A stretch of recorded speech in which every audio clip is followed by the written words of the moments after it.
Que todas as bênçãos que estão presas, que estão atrasadas, que estão retidas, bloqueadas, que elas sejam despejadas de uma vez por todas sobre a sua vida. E que esse vídeo traga luz para o seu entendimento. Nesse vídeo, você irá entender o que ocorre no mundo espiritual quando oramos e quando jejuamos. Assista a esse vídeo até o final, pois ele traz uma revelação poderosa que pode mudar sua vida se você aplicar o que falaremos aqui. As pessoas nem imaginam que há uma relação entre o que fazemos com o corpo físico e o que ocorre no mundo espiritual, mas a Bíblia nos dá esse entendimento em diversas passagens e deixa claro que há sim uma relação entre o físico e o espiritual. Para entendermos essa relação, iremos focar nesse vídeo em duas passagens principais que mostram de forma nítida essa incrível relação do físico e do espiritual em nossas vidas. No vídeo de hoje, o que ocorre no mundo espiritual quando jejuamos e oramos.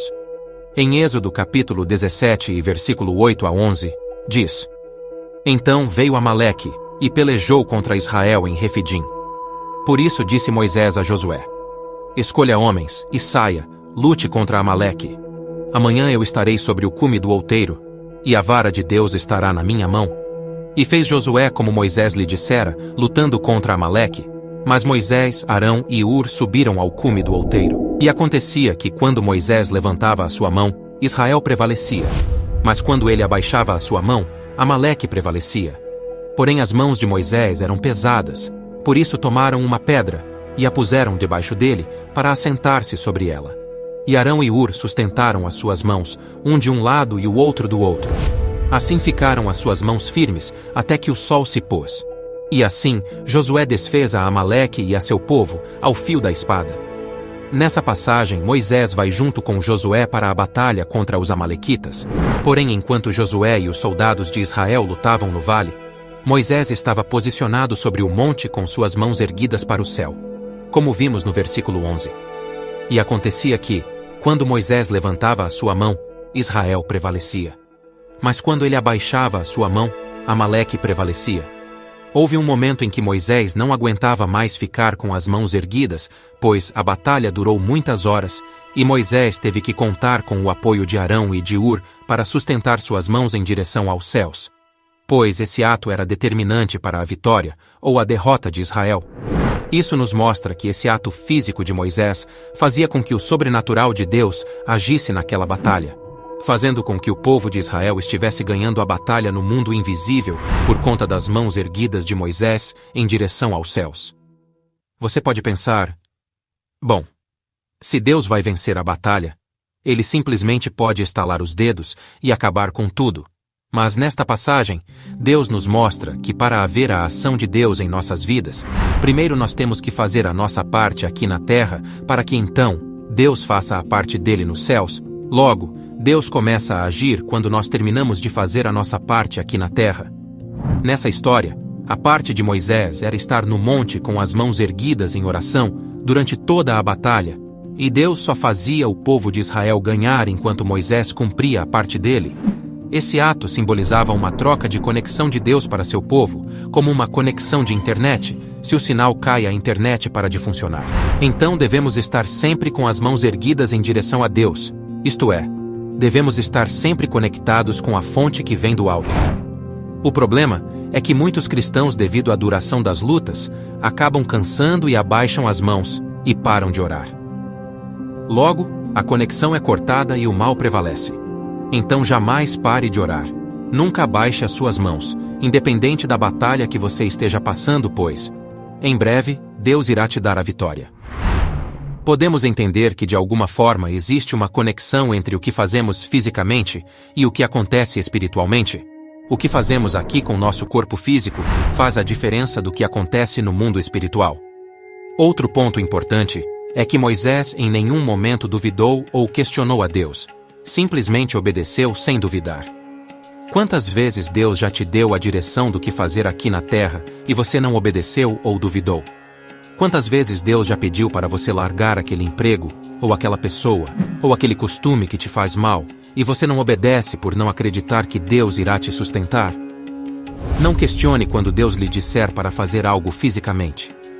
Ele disse para levantar as mãos. Então não fique aí discutindo com Deus, dizendo, Eu não tenho como fazer isso. A verdade é que a obediência física traz libertação espiritual. E como saber quando Deus está falando com a gente? Simples. Quando vem um pensamento que te exige alguma ação, e esse pensamento não para de vir na sua mente, quando você acorda, quando você dirige, quando come ou descansa, esse pensamento não para de vir. Pode ter certeza que é Deus falando com você. Então obedeça.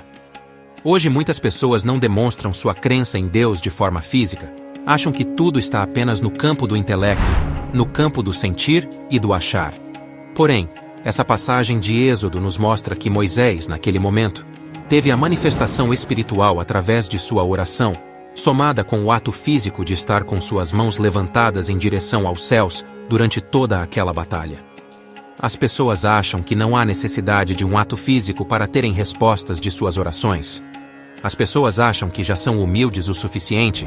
As pessoas acham que não precisam ir na igreja fisicamente, pois Deus conhece seu coração.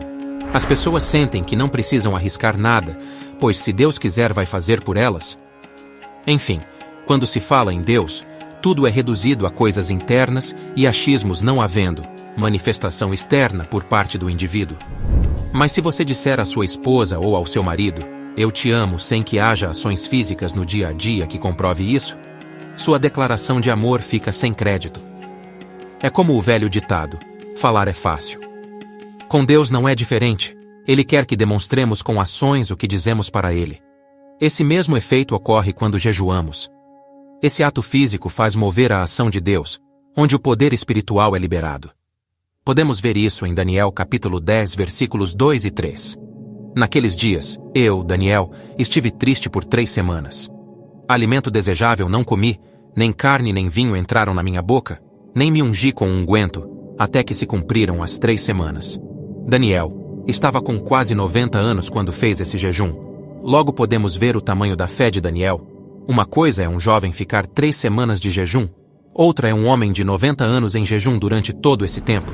Porém, Daniel estava triste por conta do povo de Israel, que sofria com grandes privações e dificuldades naquela época. Isso mostra que quando temos comunhão com Deus, nos importamos com aqueles que estão em dificuldades e privação. Daniel morava no palácio da Babilônia, tinha um cargo nesse reino, porém estava em luto devido a seu povo estar sofrendo. É como devemos nos sentir hoje, entristecidos por ver tantas pessoas sofrendo nesse mundo sem conhecer a Deus.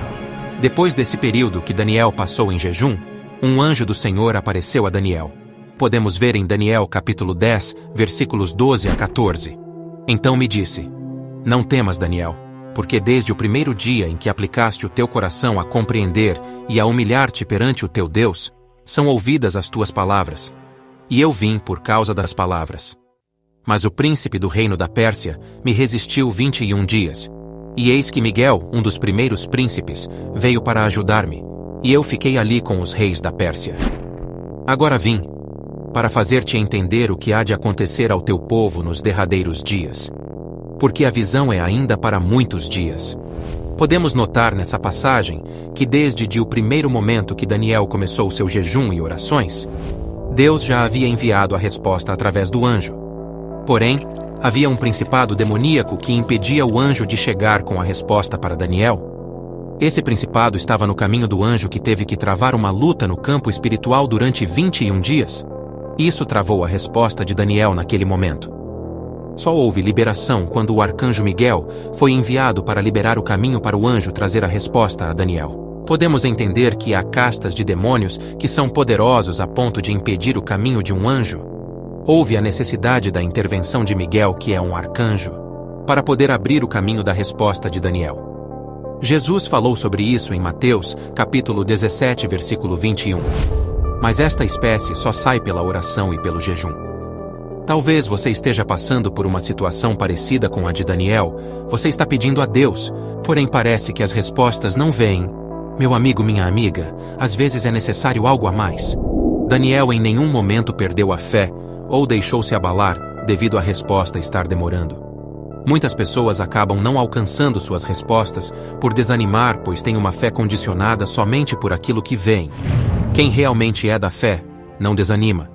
pois, sabe que há uma batalha espiritual e que é necessário perseverar para atingir a vitória.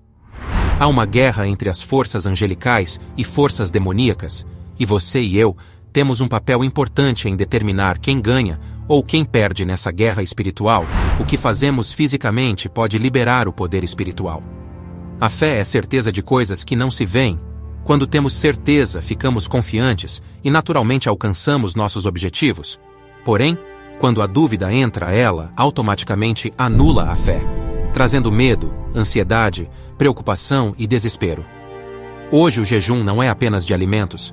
Há outras formas de alimentos que esse mundo nos traz, que anulam nossa fé, nossa comunhão com Deus. Todos os dias as pessoas se alimentam de notícias ruins, de entretenimento que não leva a nada, de mentiras, fofocas, mágoas e muitas outras coisas que bloqueiam a criatura a se conectar com o Criador. Hoje deixar apenas de comer não é o suficiente. O verdadeiro jejum é se privar daquilo que há no mundo e que te afasta de Deus. Para que haja resposta do céu, é necessário primeiro uma ação física nossa aqui na terra.